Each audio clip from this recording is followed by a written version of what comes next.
Rising tensions with North Korea and what to do. U.S. warplanes flying to South Korea overnight to take part in bombing drills just days after the Kim Jong-un regime fired a missile over Japan.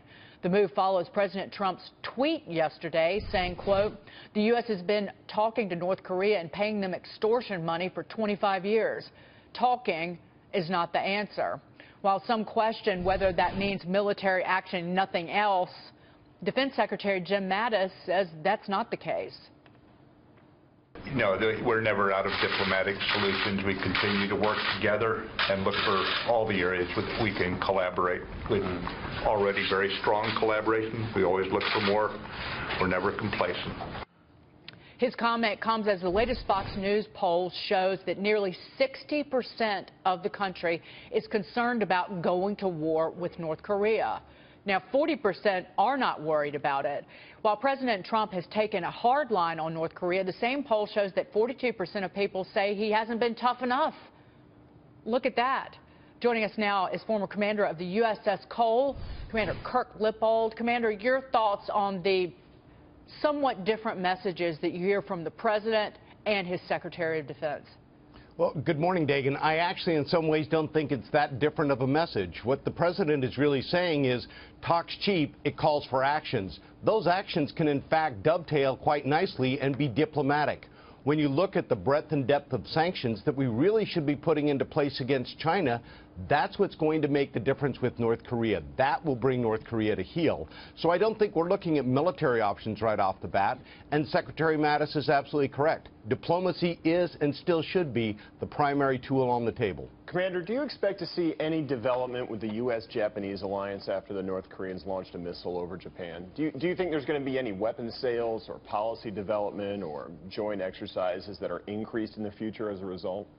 I don't think you will see any. I think the alliance with Japan right now is very strong. I think that you may see it bolstered because we're actually going to probably start dusting off the plans for how we're going to deal with North Korea and making sure that the Japanese and the United States, in coordination with South Korea, have got a strong alliance to deal with them effectively, especially as diplomatic sanctions hopefully get put into place with China to be able to bring them and make them heel North Korea.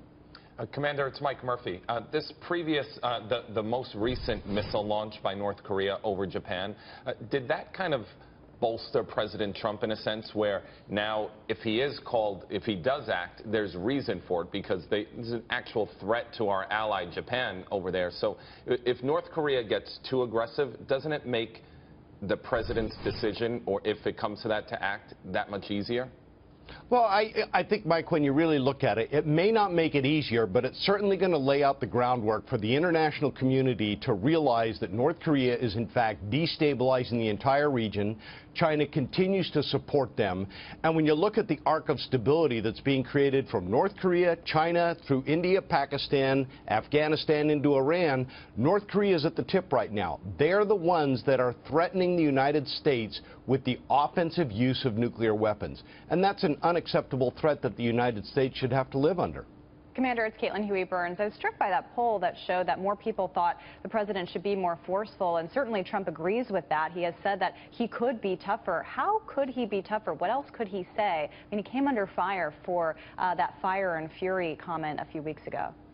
Well, I think when you look at the fire and fury, let's set that aside for just a minute. Realistically, the president should be developing a comprehensive and in-depth set of sanctions, and they are focused not on North Korea, but on China. They're the principal country that has aided and abetted everything that North Korea is doing today.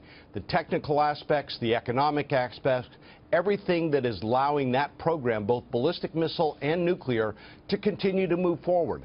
China is the key. They deny it, they're not. They need to be called to account for it. And when you really look at it, those sanctions should be comprehensive, put on the table, and tell China this isn't going to be a piecemeal approach, but in fact a very, very effective, in-depth, all at once to take their breath away. Commander, would that be something that we did unilaterally with China? Because Andrew Peek and I have talked about that continually. We've had some sanctions, secondary sanctions on like the Bank of Dandong, which I think happened in late June, but not on some of your biggest financial players in China, say the Bank of China, for example. I think that when you look at it, Dagan, they're going to have to be coordinated with other nations, especially the ones that are going to live with the consequences immediately.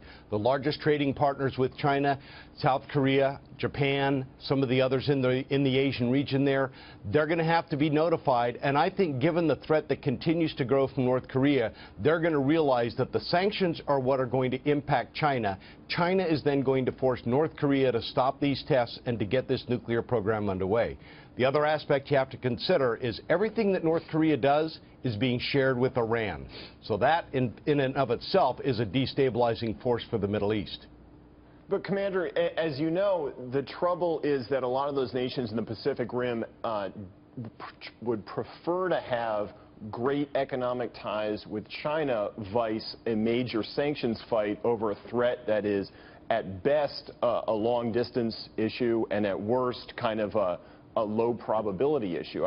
So how do you convince Japan and others that they should escalate a trade war with China to sort of prevent a low probability crisis?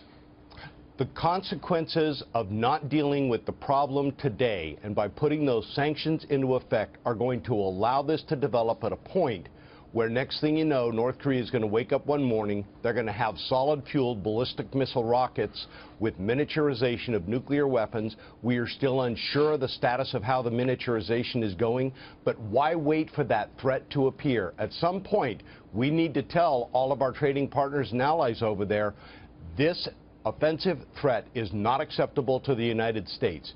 And if we need to, we will go it alone when it comes to an economic impact on Japan and how it'll affect our economy, because the consequences of doing nothing long-term are too drastic, not only with North Korea, but what it portends for Iran as well in the Middle East. Commander Lippold, it was good to see you as always. Take care. Please come back soon. Thank you, Dagan. Great to be on again.